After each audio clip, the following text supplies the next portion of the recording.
বন্ধুরা, আজকে বানাবো ফলি মাছের একটি রেসিপি। নদীর এই জ্যান্ত ফলি মাছের একটি রেসিপি।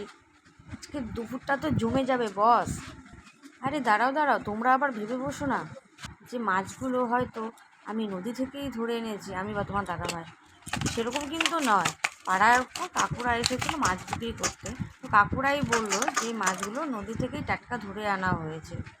সেটাই তোমাদের সাথে শেয়ার করলাম। আর কি, তোমাদের সাথে কথা বলতে বলতে আমার মাছগুলো কেটে দিয়ে নুন মাখানো হয়ে গেছে। এবার মাছগুলোকে আমি একটু ভেজে নেব, লাল লাল করে মাছগুলো একটু ভেজে নেব। ভেজে নেওয়ার পরে মাছগুলোকে আমি আবার তুলে নেব। কড়াইতে আবার একটু তেল দিয়ে কালো জিরে আর রাঁধুনি সোমবার দিয়ে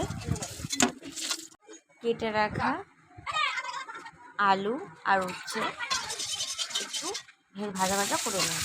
এবার দিয়ে